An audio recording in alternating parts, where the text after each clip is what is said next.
This trap house sports, best we fly. Pushing the line, we don't fall, don't shy. Cashing tickets, counting green to the sky. On the podcast we ball, roll the spread. Money talk, never walk, bets ahead. Got your bankroll rising like the early morning sun. From parlays to straight plays, we stun. Twisted stats, breaking news, all for the gain. In this world of odds, we reign. Lines moving swift like the weight in the night. Heavy hitters in this game got the insight. Magic's with the tip, 615 with the hit. Podcast worldwide, see us never miss. Hey, good gas. Man, welcome back to another episode of Pushing the Line Sports. Mike, I got a confession to make. I'm a horrible producer. The first 30 seconds of the intro song did not play on their end, so I I was need to be wondering I why I need to be couldn't I hear. need to be fired. I need to be fired. Give me a second. I'm inviting our lovely family. I got something I need to get off my chest before we start. Oh Lord.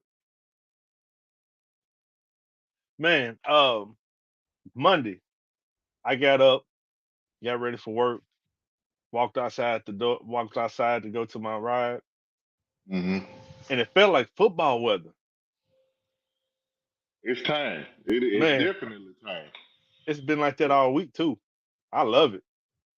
Yeah. And it's time for you to start back fishing with me too. Hey, you know what? Now that it's starting to cool off, I will go fishing here and there. But I let my license expire, so I need to get that back. But yeah, we can go fishing if we find time between shows because now we're in that time of year where we gonna have 2 shows a week unless something else comes up. And we bowling. Yep. So our regular schedule for the football season will be Wednesday nights we'll cover college football, and then No. Sundays we'll huh? I bowl on Wednesday, you bowl on Thursday. You knew what Actually, it. I bowl on Tuesday and Wednesday, and you bowl on Thursday. We got some conflicts then. No, we don't. We'll figure it out. They We'll gonna figure get it a out. show. Well, They Sunday gonna you'll get a get show. you get a show Sunday regardless. Yeah, yeah. You still gonna get your 2 shows. What's up, Trey? Man, so with this being the week of college football that we've all been waiting for, we're gonna go over the top matchups and betting angles. Yep. Last week I had just about everything wrong except for the Hawaii game, but it's usually like that on week 0. Um, Found out that Avery Johnson was black.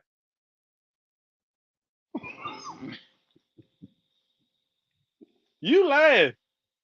I've been thinking that So man been white for the past couple of years. That man is black. I didn't know until his brother and daddy got to fighting outside the stadium.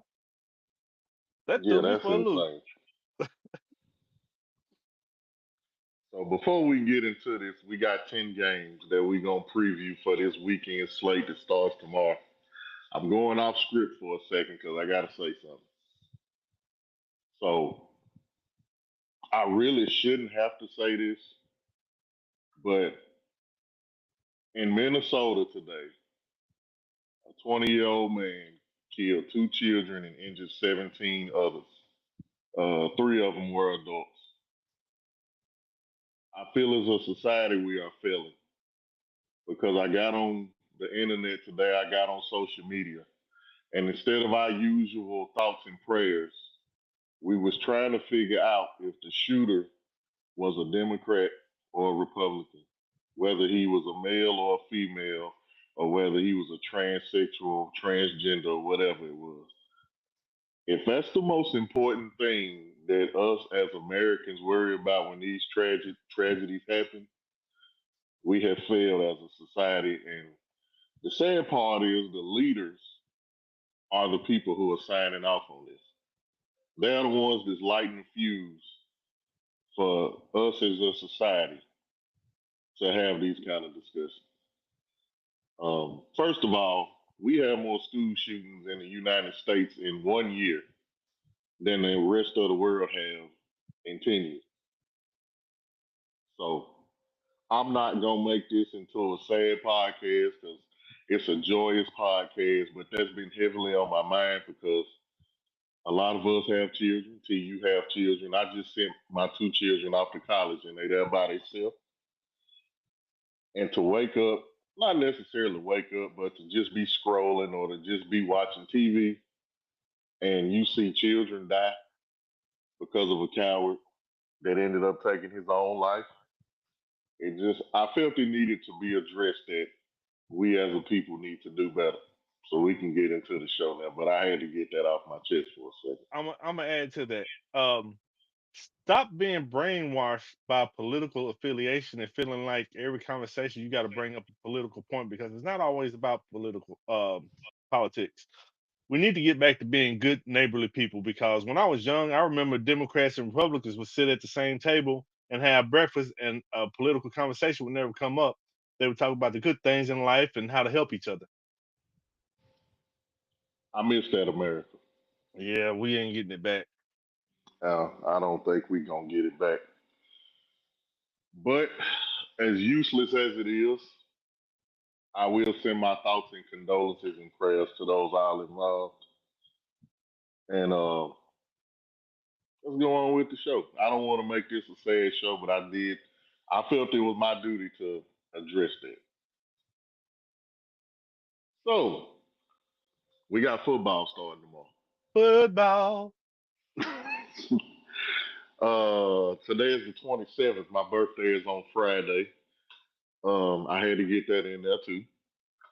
FanDuel put out their futures bet yesterday. Everything went crazy. I put a few in.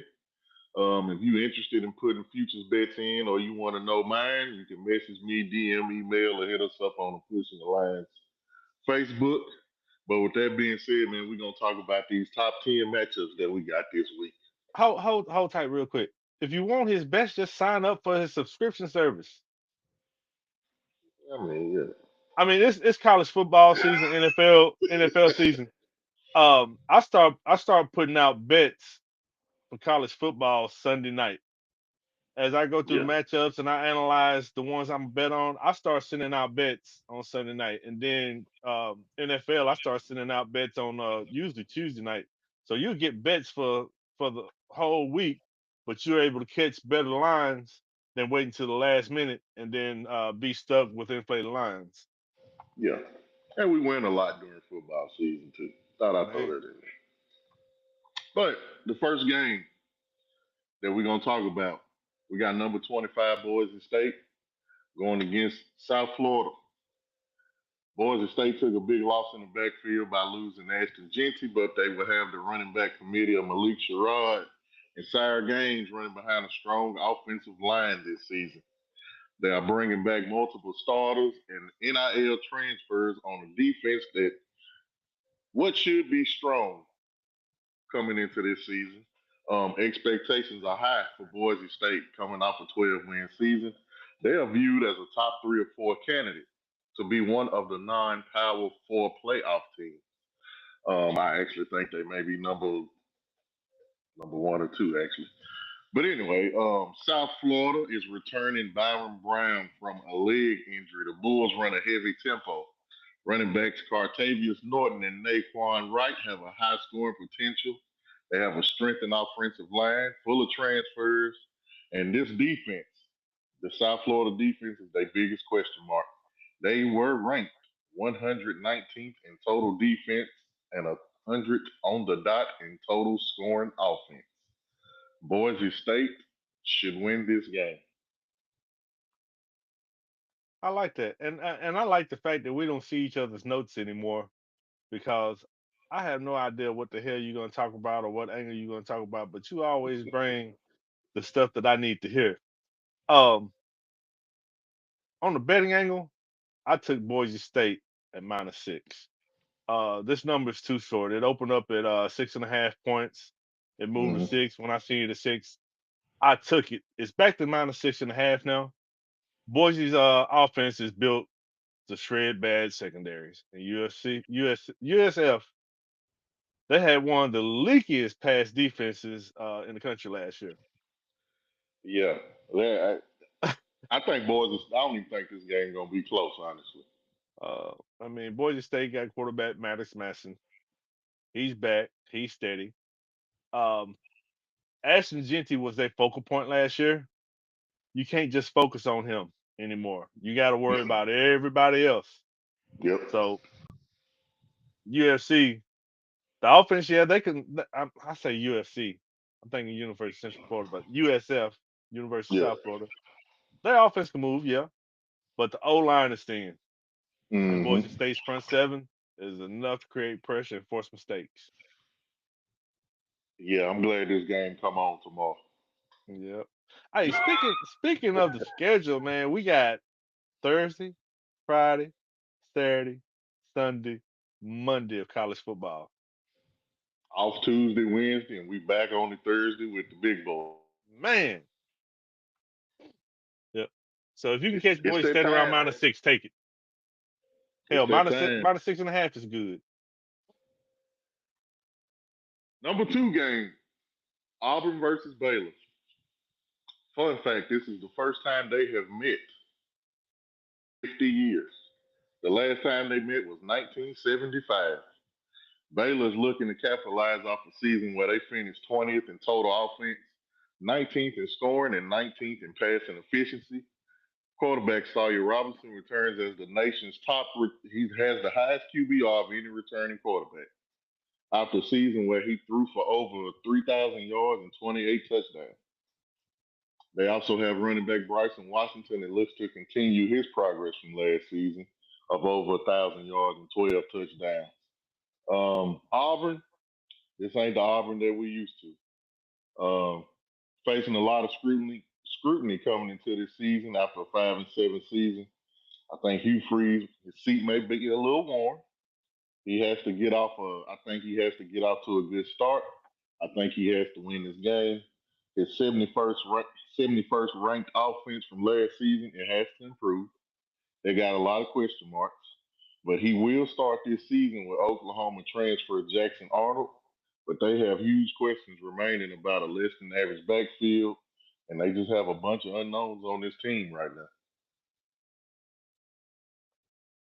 I hate you because you Right. said everything that I was gonna say just about. Just about. But Auburn, you got Auburn coming off that 5-7 season. Yes, pressure is on Hugh Freeze. Quarterback Mm-hmm. situation is still shaky. No clear stability. Uh, Defense was inconsistent last year. They were vulnerable versus tempo.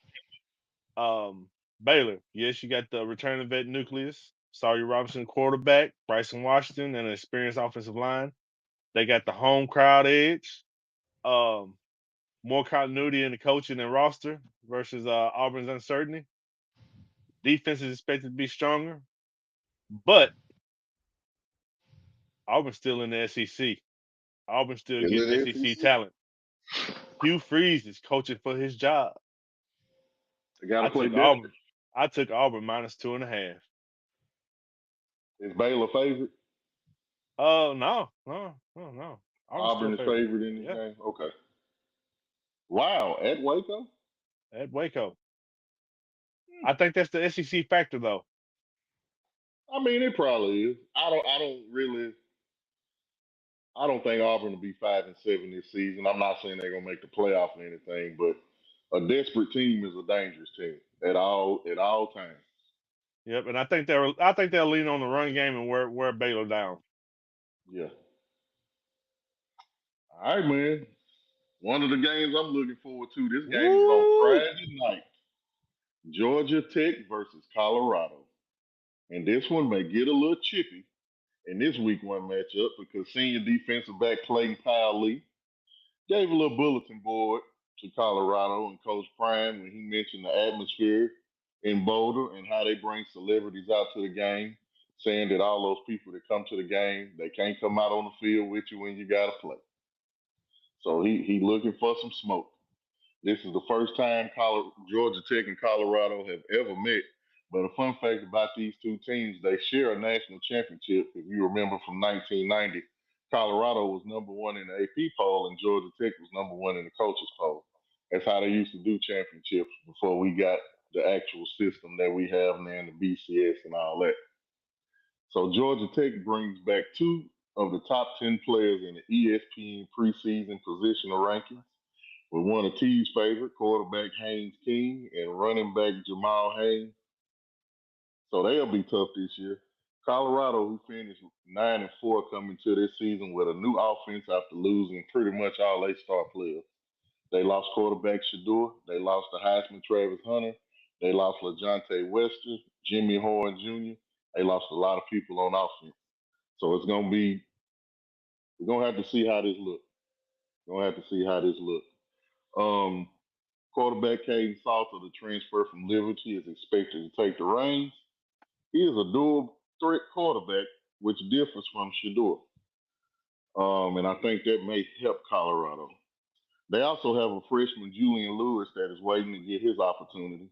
I think this offense may struggle with the talent that they lost, but they do have a new running backs coach and former Hall of Famer, former Ram, former Coach Marshall Falk.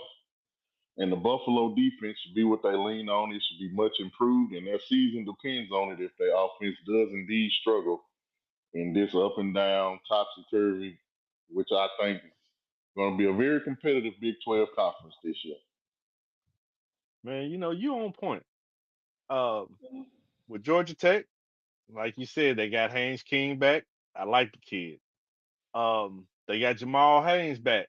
I like him too. Mm-hmm. So the offense has continuity. And if you've watched Georgia Tech over the past couple of years, Brent Key has coached great when the lights are on. He has had his team ready, and they have played up to the competition, if not better than the competition. They closed the 2024 season strong. They got the more stable roster. Um, the offensive line is thin though, so they could struggle against Colorado's front because Colorado's front is probably the strongest part of the team right now, coached by Mm-hmm. Warren Sapp. With Yep. Colorado, like you said, Shador is gone, Travis Hunter is gone, but some of the smaller pieces, Jimmy Horn and the other receivers, they're also gone. You got Caden Salter, who originally went to UT. I got to bring that up, right? I, I He go originally went ahead. to the University of Tennessee, got kicked off the team, went to Liberty, got his shit together, and he comes in and was named the starting quarterback. He is a good dual threat quarterback. I think he will do good this season. I just don't think that they're going to have enough to take Georgia Tech. So I took Georgia Tech -4. Yeah, Colorado may have a long season ahead of them because their offense got to be completely rebuilt. I mean, they all their weapons are gone. But we'll see because that Big 12 ain't no joke. So we moving on. What some consider around here as the game of the week. Syracuse versus number 24 Tennessee. And I have a side note that T did not want to talk about this game because he had Western Michigan versus Michigan State on here. I didn't feel like this game needed to be talked about, honestly. But So I guess since we based in Tennessee and I'm a Tennessee fan, you want to talk about it. you So know they want to hear about these orange people playing football with the T on the side of their head. So Syracuse has never beat Tennessee. Syracuse is coming off a 10-3 season, and they'll look to continue their success with transfer quarterback from Notre Dame, Steve Angeli. I hope I said that right. The Orange lost quite a bit of starters on both sides of the ball, so a step back is probably what's going to happen for them this season. And Coach Fred Brown, in his second season as head coach, Syracuse also has the toughest ACC schedule and the 14th toughest schedule in the country this season. So expect a little struggle from the Orange this season.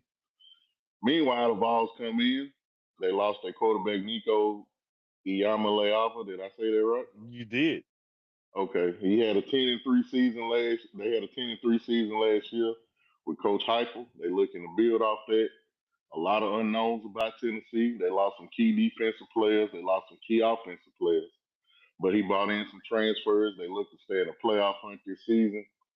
I think Tennessee will still have that good defense that they had last year. May not be as good, but I think it's still going to be good. It has a chance to be just as good as it was last year. and I think they should have a pretty easy victory in Atlanta. This game is at the Mercedes-Benz Dome in Atlanta this weekend. So I've been a UT fan since I was a kid. Uh, Chucky Webb was my first favorite player with Tennessee. Me and my old classmate Juan Biffle, that was our favorite player. We used to talk about him just about every day at school, elementary school. That tells you how old I am. But I didn't really want to talk about this game because mm, I felt like the other game was probably a better matchup. But this opener sets up perfectly for the Vols. Sets up good for them to flex if they choose to do so. Neutral Hmm. site in Atlanta is basically a home game for Tennessee because I mean it's right down the road, and you know Tennessee folks like to go to Atlanta and have a good time. Uh, our quarterback situation, yeah, we lost Nico Iamaleava, but we picked up Joey Aguilar, who, in my opinion, he is a more polished quarterback and probably a better fit for this system than Nico. But Nico was obviously more talented. But I think Nico made a lot of bad decisions last year, and we get a fresh start. We lost a lot of receivers, but we still have a talented wide receiver room. Our defense is probably the strongest part. I think we'll probably lose Tim Banks after the year because the way he's had the defense playing the past few years, he's going to continue to get offers for head coaches. Yeah. Um, the Vols are just too fast, too deep, too close to home. I don't think Syracuse will be able to keep pace. So I took Tennessee minus 13 and a half. Yeah, I'm with that. If they start out how they did last year, you remember Tennessee had the number one offense for damn near the first month of the season. They was dropping big time points on people. If Aguilar, I haven't seen him, so I can't say. I noticed one of the things that Nico struggled with last season was the deep ball. So if Aguilar has that, man, look out. Tennessee could be something serious. I still have them as overrated until we prove something. Yeah, which is understandable. I don't, I don't. I want to see it as well. Hold on, man. It was a bug right there. Anyway, something was flying around. I had to get it. It was annoying me. Anyway, yeah, I think I think Tennessee gonna win, man. I could some of these games on here, they are games that we looking forward to. But you know how this week one stuff go. A lot of them that you think gonna be close, they not gonna be close. The only problem I really got with this game is it comes on at the same time as this next game that we're going to discuss. Yeah, I'm not watching the Tennessee game. I can tell you that now. It ain't got nothing to do with my dislike for the Vols, but that next game is Texas Ohio State. That's It better be on dual cast. yeah. So the odds have lowered. So Ohio State was a 3 point favorite. Last I checked, it was 1.5. Is it still 1.5? It is on ESPN 2.5. Okay. So this is the first time in history, relative history, that a number one team was considered the underdog going into the opening game. This is a rematch of last year's Cotton Bowl, where, of course, you've seen Ohio State won 28-14. If you remember Jack Sawyer, I think it was fourth down with like 2 minutes left in the game. He returned the fumble back to Quinn Ewers, who's no longer there. But you know, we got to talk about it. It's trending, and he's the next big thing. Arch Manning makes his official start. He brings Heisman hype and NFL eyes to this game because everybody wants to see him. Texas doesn't come into this game without questions though about their offensive line. Remember, they had back-to-back Outland Trophy winners. The receiving core, Matthew Golden, Isaiah Bond, they're no longer here. Their special teams and penalty issues that they had playing on the road last year, we have to see if they've overcame that as well. But I like them. I think they are a legit championship team. I don't know if they should be number one. That is to be seen. Meanwhile, we got the defending national champs. They come in as slight favorites. Ryan Day is looking to defend his title. Quarterback Julian saying, is it saying? Just saying, Saying, like I'm saying. yeah, Okay, like so Super Saiyan. Julian saying takes the helm with new coordinator Brian Hartline, former Ohio State wide receiver, and new defensive coordinator Matt Patricia. Y'all remember him from the Patriots? He was under Bill Belichick. So Ohio State lost a few starters, but they still remain formidable on defense. They got Sonny Styles, they got Caleb Downs leading the way. On the other side of the ball, you got Jeremiah Smith, you got Carnell Tate. Jeremiah Smith is probably my favorite player in college football right now. And I feel as though they the best duo in the country. But this game may be won and lost in the trenches because you got that tough Buckeye offensive line going up against this rebuilt Longhorn defensive front. So I feel like that's gonna have a big. I feel like that's gonna have a big difference in the game because shit, if you can't sit in the pocket and throw, you're gonna have trouble. You're gonna be running around all day. So we'll see how this look. I'm interested to see what Julian looked like. I'm interested to see what Arch Manning looked like against a big time team. So we got a lot.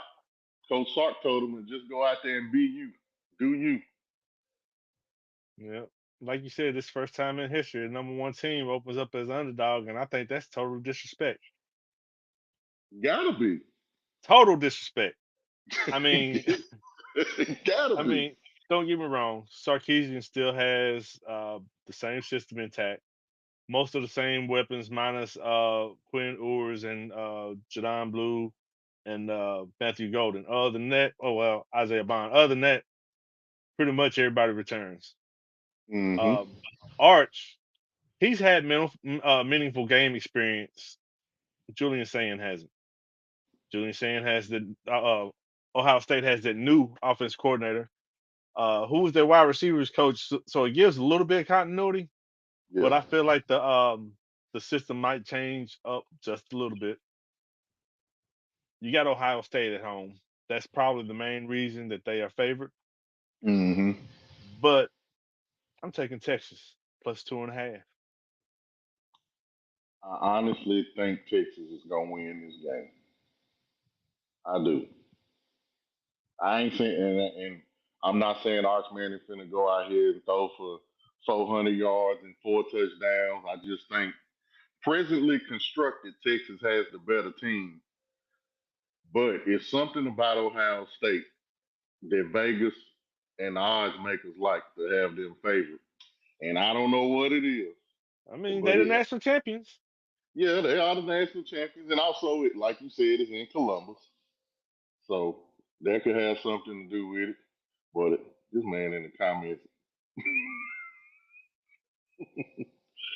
he a Michigan fan. I get it. Hey man, they took my team out of the playoffs last year, but it is what it is.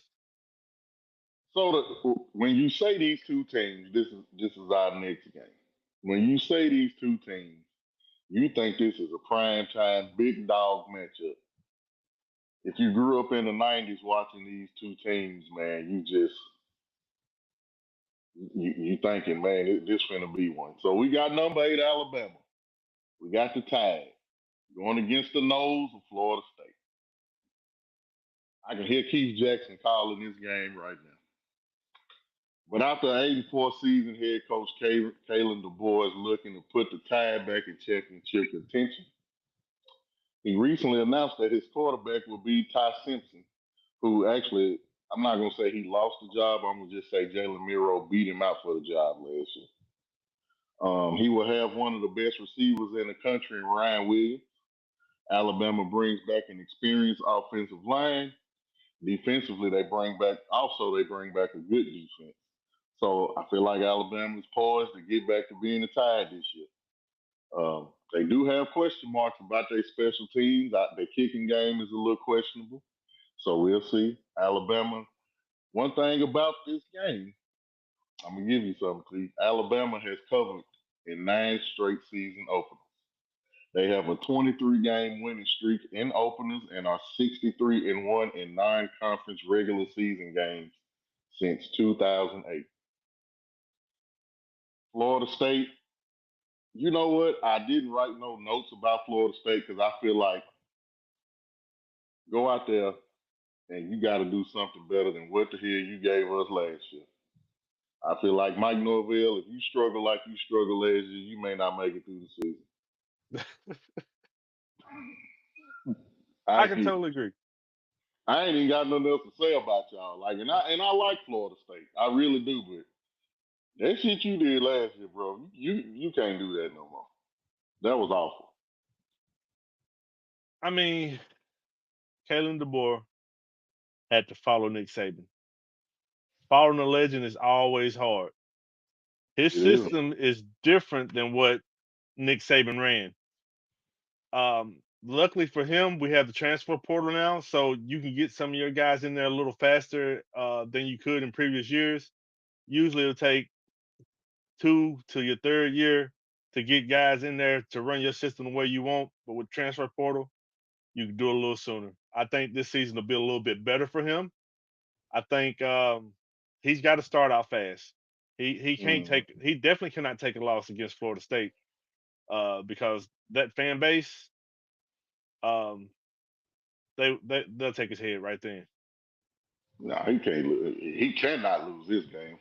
Are Florida they? Are State. they? No, Go go ahead. ahead. No, you go I ahead. was going to ask you if they're a double-digit favorite, Alabama. Um, the line opened up at 13 and a half. Okay, that sounds about right. So Florida State hit the transfer portal real hard.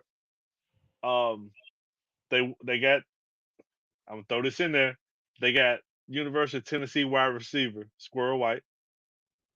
Hmm. They got several more people out of transfer portal. Most notably Thomas Castellanos from Boston College, the quarterback. He is a dual threat quarterback. They are built to do better this year, but I don't think that they're going to take Alabama. It's not going to happen. I took Alabama at minus 12 and a half. I figured this would be at least a touchdown and a field goal game. So minus 12 and a half, I got that covered. Got a question for you. Hypothetical. Just to throw this out, just in case it happens, we look like geniuses. Florida State sucks again. Colorado does well again. Dion go to Florida State. It And before, depends. hold on, before you answer that, it's another coach that wants to get back into coaching that led them to Florida State to their last championship, I believe, Jimbo Fisher. Does he come back to Florida State? Or I do can you see think they would even let him come back to Florida State? I can see Jimbo Fisher coming back before I can see Dion going there due to buyout. Okay. Because Dion said when Dion was talking about Georgia Tech and the coach, I think the coach used to play for Georgia Tech maybe, and he said some remarks about how cool and how blessed he was to be coaching at his alma mater. That's something that I think he really wanted to do. I don't think that ship has sailed, but I know that's probably his dream job if he was to ever get it. I mean, it's always your dream job to go to your alma mater and coach. Yeah. All right, man. So this is the game that I think people ain't not saying they're not talking about it enough because of Texas and Ohio State, but this game right here, I think this is gonna be the one. Too. LSU number 9 versus number 4 Clemson. These teams have never met in the regular season. LSU under Brian Kelly, they come in 0-3 in season openers. We talked about that. Garrett Nussmeier returns as a Heisman hopeful and a future number 1 pick. They added a lot of talent from the portal, including wide receiver Barry Brown, homegrown from Pearl transferred from Kentucky, and defensive end Patrick Payton from Florida State.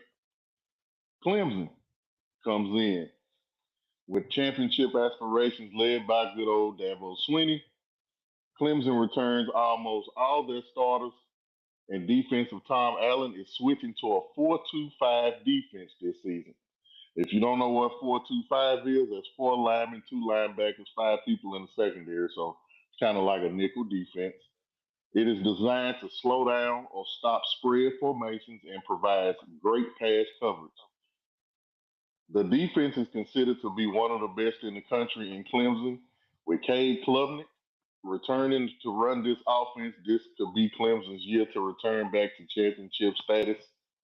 I think a lot of people are not giving Clemson any credit because they play in the weak ACC. This may be the best Clemson team he's had since he had Trevor Lawrence and T. Higgins and that team with Christian Wilkins and all those guys on there. This Clemson team, they stacked. Well, like we've discussed on other shows, Brian Kelly is coaching for his job right now. Yeah. And like you just said, he went out and hit the portal hard. He brought in Barry and Brown to give Garrett Nussmeier, who is one of the Heisman front runners, a true weapon. And Mm-hmm. Barry and Brown is probably one of the fastest guys in college football this year. So he is definitely going to be a deep threat and will keep defenses honest. Cade Klubnik, he's also a Heisman front runner, but I don't think he has the weapons that LSU has. Mm-hmm. It's going to be a good game. I think it's going to be a knockdown, drag out fight. Sound like you taking LSU. I took LSU with the points. I'm scared to take LSU money line, but I'll take LSU plus 4.5. Where is this game? Is it at Clemson? Death Valley. I'm taking Clemson. Man, Clemson's I at like home. it. I like LSU. You say you don't? I like LSU. I Yeah. do. Like I like LSU. It's something about Clemson to where I think they're gonna win. I think Clemson gonna have a hell of a season this year. 4.5 plus 4.5 was, I think, just a few too many points. This is probably going to come down to a field goal. 24-21. I can see it. Yeah. If it's if it's a more defensive game, which it could be, 20-17, something like that. And I honestly think Clemson might squeak out the win. But like I said, I think it's going to be a field goal game. It's going to be a good one to watch for sure. It's definitely gonna be a good one to watch. All right, so moving on, we got a little sleeper game in here. We got the Hokies of Virginia Tech, and we got the number 13th ranked South Carolina Gamecocks. This is their first meeting since 1991. Brent Pry brings his Hokies into this season looking to regain some kind of prominence in the Hokie football team. Kyron Drones returns after an injury-riddled season to lead the offense. They have Terrion Stewart to look to replace some of the production of Bayshaw Tootin, who is in Jacksonville and who is currently a fantasy sleeper. Had to throw that in. This defense will lean on a good defensive line to get pressure to keep that offense on the field. Shane Beamer, last year's SEC Coach of the Year and former Hokie in his own right, being an alum and former player, is son of the legendary Virginia Tech coach Frank Beamer. He has Lenore Sellers, another Heisman hopeful and dual threat quarterback. He'll be leading the Gamecocks offense this season. They will look to rebuild a defense who lost a school record 5 defensive players to the NFL draft. Is this game in South Carolina? It's neutral site. This game is at shit. It just took me off of where I need to be. It is. I hate computers sometimes. I'll tell you in just a second. It is neutral site. Oh, Mercedes-Benz Stadium. Okay, I knew Mercedes-Benz had 2 games. I didn't Yeah. know this was the other one. Okay. Of course, South Carolina should be favored. How much are they favored by? See, you asked me a question when I moved off of what I need to be on. Go ahead, Abe. I'm gonna shout you. I'm gonna shout out your team, man. Abe is a Hawaii. What are they? The Fighting Rainbow Warriors or something They're the like that. Rainbow Warriors. Yep. Yeah, Well, Hawaii. They they're Hawaii Warriors now. They took the rainbow out. they took the rainbow out. Yeah, South Hawaii. Carolina, They had a big win last weekend against Stafford. That was a hell of a game. That was a late game, but that was a good ass game. I watched that game. South Carolina favorite by 7.5 right now. Okay.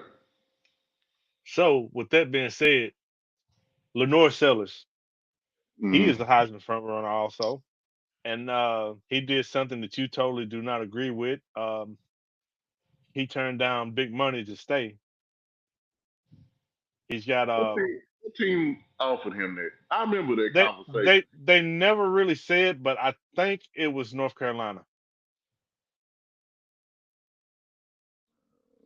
I might have took that. Go ahead. Go.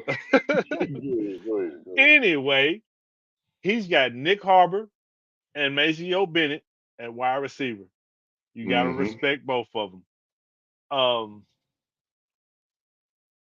South Carolina's offense just got way too much firepower. You got Beamer Ball 2.0. The line opened up at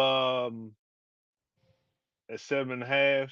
I called it -6.5, and I'm taking South Carolina -6.5 with points. So Okay. If you remember one thing about Frank Beamer was real big on special teams. yes, That's one thing I remember about Frank Beamer, man. He blocking punts, returning punts, blocking field goals. He was real big on that. Frank Beamer, what is he? He retired. He ain't doing nothing right yeah, now. he retired. He Yeah. probably talking to his son every day, telling him what to do. Mm-hmm. Putting that knowledge in his ear. Hmm. Another top 10 matchup coming in. Oh my goodness, this may be a good game too. Oh, it will Damn, be. number 6 Notre Dame versus number 10 Miami. The Catholics versus convict game revisited. For y'all young people, this was a rivalry in the 90s. This is when Michael Irvin was in Miami. They had a game called Catholics versus convicts. You can look it up.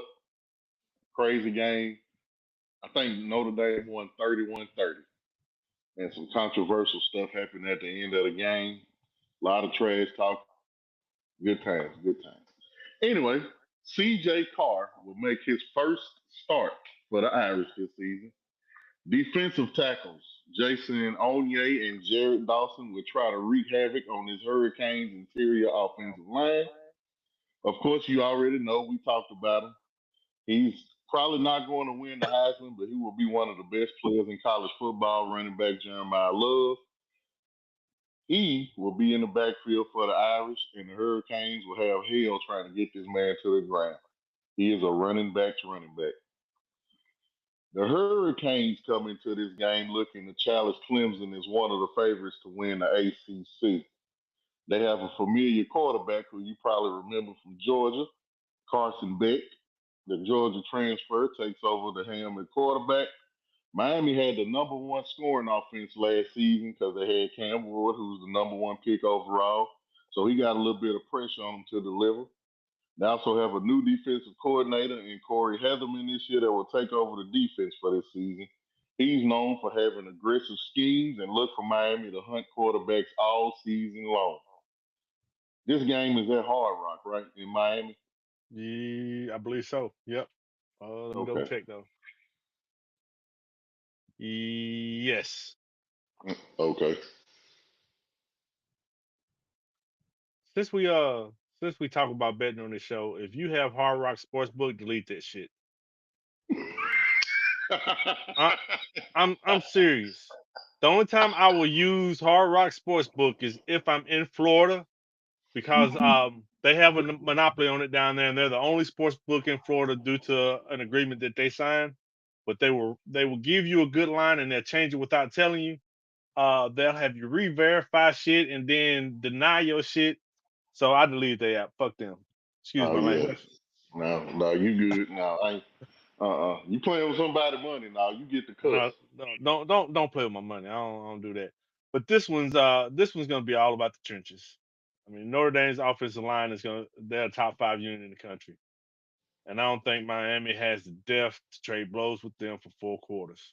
Mm-mm. Um, You they know, in the my prime. love, they tired that line down too. Oh, they gonna give him the ball. They gonna feature him because they want him to be a Heisman front runner. Also, his name is in the Mm-hmm. mix, so they gonna do that. Right now, you got that you at home storyline, and people think Miami might pull this out. This is another one that I think is gonna be a playoff type game. I think it's gonna be close. I was scared to take the spread, but I'll take Notre Dame money line. I'm taking Notre Dame as well. I'm gonna tell you why I'm taking Notre Dame too after I get done. So our last game, the Horned Frogs of TCU versus my college basketball team, the Tar Heels of North Carolina. Welcome home, Coach Belichick. He will be leading the Tar Heels out on the field for the first time. This is Monday night. This is Monday night game, man. Monday night game, yes. Monday night. Quarterback Josh Hoover is coming off a hell of a season, passing for over 3,900 yards and 42 touchdowns. They will depend on a pretty good front line this season on defense, and they have safety Bud Clark in the back of that defense for veteran leadership. Belichick brings in a new staff with offensive coordinator Freddie Kitchens and defensive coordinator his son, and who some think will take over when he leaves, Stephen Belichick. Two-thirds of this North Carolina roster is gone, with roughly 70 new players have joined this team. I did not know you could have a max of 105 players on a college football team, which is up because it used to only allow 85 scholarship players. I did not know that. Bill Belichick will have to decipher between Gio Lopez, the South Alabama transfer, and Max Johnson, who's returning from injury. This defense should be better with Bill Belichick coaching this defense. TCU, on the other hand, they had a good run. I believe that was 3 years ago. They upset Michigan. They've been kind of downhill since then. I don't really expect much from TCU this season. Um, I think North Carolina should win this game in Chapel Hill. I think this game is in Yep. Chapel Hill. Yep. I don't expect much from TCU this year. Um, but we can see they can spoil this whole thing. They can spoil this whole thing. They can go in Chapel Hill and they can just destroy North Carolina. But one thing about North Carolina, I do want to see. I want to see the running back because they lost Omarion Hampton to the NFL, so I want to see how they do with that. TCU has the quarterback edge in this one. Josh Hoover is back, like you said. Hmm. They're still loaded with weapons. TCU's offense is tested, while UNC is hitting the reset button. Uh, First game of a brand new system. That's definitely a phase spot. Yeah. Um, but don't get me wrong. They did announce Gio Lopez as a starter. The one thing that North Carolina went hard on in the transfer portal was quarterback. They tried to find their next quarterback. They ended up settling on Gio Lopez. I hear they went after Lenore Sellers. I hear they went after Nico Iamaleava. I'm getting feedback. On my end, Yeah, I don't know what that is, but it ain't. You still getting it? a little better. Okay. Yeah. With North Carolina, being at home does not make you safe. But you had me look up something when I thought about when you said it's a Monday night game. Bill Hmm. Belichick has a career Monday night football record of 18-11 as a head coach, with 17-8 record with the New England Patriots, 9-1 at home, and 8-7 on the road. I don't know if that translates to college football or not, but um, this line opened up at -1.5. It's moved to -3.5 a couple times, and right now it's still at -3.5. I caught TCU at -3, and I took it. See, now got me thinking TCU gonna win. I'm guess I'm riding the high of okay, Coach Bill Belichick done coached them up. I'm thinking in my head, I'm thinking he gonna bring his winning pedigree from the Patriots to college, but this is a different ball game. Different ball game. So I think I'm with you on that. I may, if I was to bet, I would take TCU money I think line at I least. think TCU's continuity is going to help. Yeah. Okay. I'm with that. TCU still in the Big 12. They ain't left at it. I don't think they have. I don't know. It's hard to keep up with now. So let me ask you before this season starts tomorrow, who do you have going to the national championship game?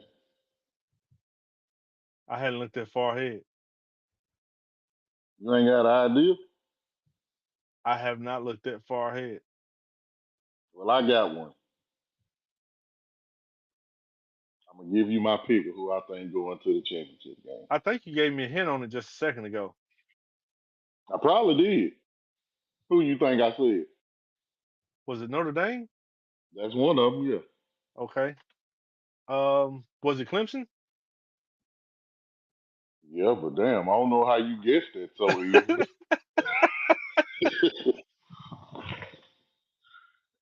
Did I tell you that or something? Nope. Damn. I Well, just yeah, read. I just read your analysis sometimes. yeah. I think Clemson and Notre Dame. That's especially right now if everything holds up. I think they pretty loaded. At least going to the Final Four. I agree, Jimmy. He had Tom Brady. That damn sure helped him a whole hell of a lot. I agree with that. Yep. That's got to be the luckiest draft pick in the history of NFL football. Tom Brady. Hell yeah. What was he, number 199? He was somewhere around there. He wasn't Mr. Irrelevant, but damn. He was close enough, and he ended up I being want the to say GOAT. 119. Was it 119? I don't know. You know what? I Let's think he was 199. I think 199.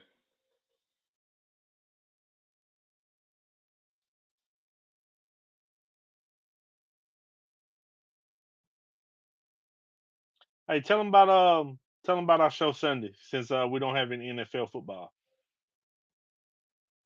Oh yeah, I am. I was gonna get back into this. I do got some He news. was So 199. 199. Yep. So before we get out of here, man, those was the 10 games that we was gonna do. So apparently the NFL flipped the script on Rasheed Rice. So he's gonna be suspended the first 6 games while Jordan Addison is suspended for his 3 games. I picked Rasheed Rice too in my fantasy league. So I gotta figure out what the hell I'm gonna do about that. But Sunday, we're gonna do a bold prediction show. We're gonna give y'all some predictions about this upcoming NFL season. Any breaking news to the end, because it was cut day today.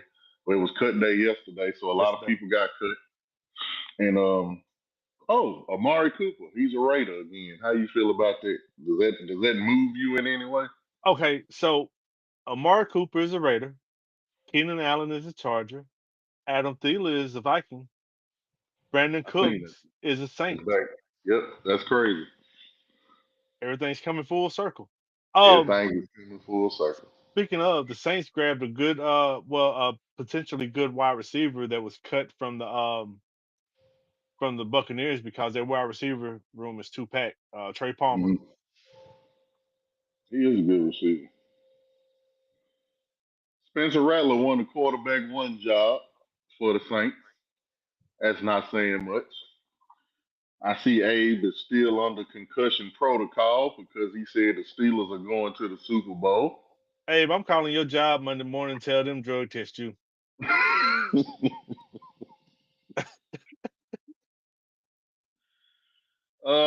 We so our show on Sunday, man. We will go over college football, the good, the bad, the ugly of whatever happened in this crazy week one that I'm expecting.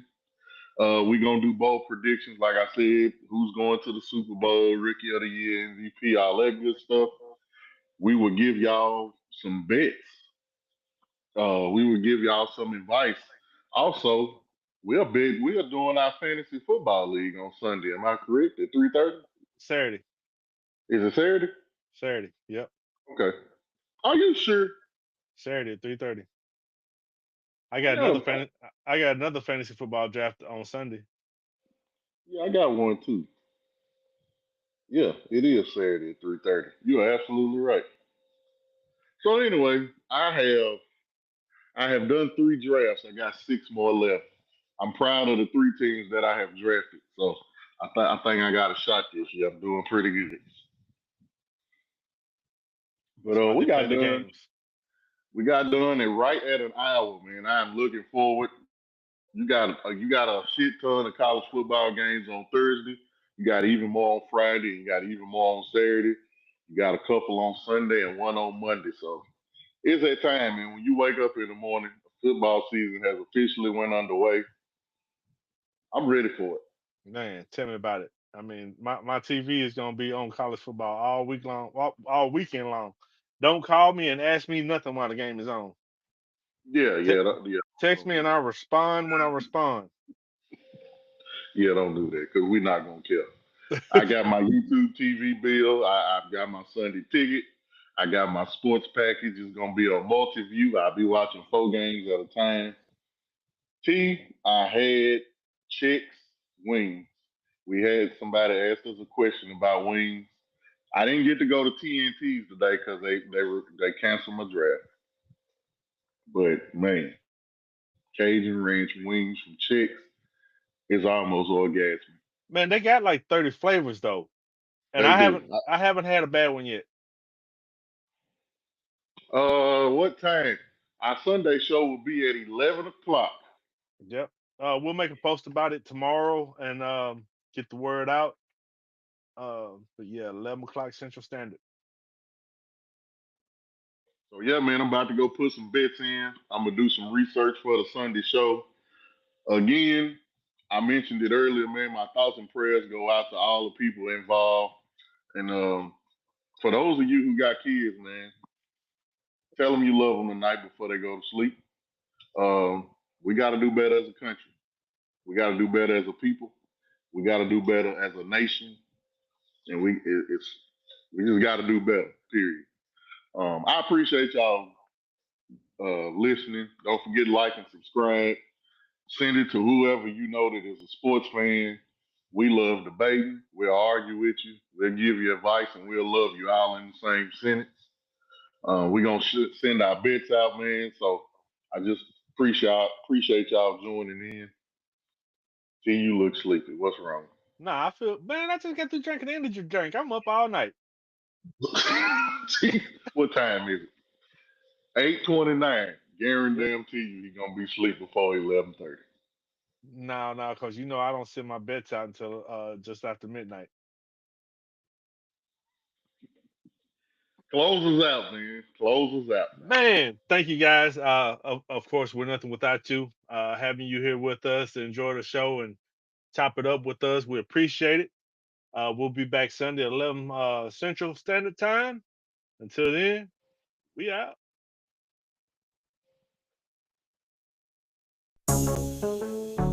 Yeah, yeah, yeah. Hey, hey, Nelson talk, Nelson. Princess, they can. Legends bets in the cut, got the game on lock. Flipping dimes, calling shots, every move non-stop. 615 parlay slayer, player odds like dice. In the trap house, betting lines, making racks feel nice. Pushing the line, we don't fold, don't shy. Cashing tickets, counting green to the sky. On the podcast, we ball, roll the spread. Money talk, never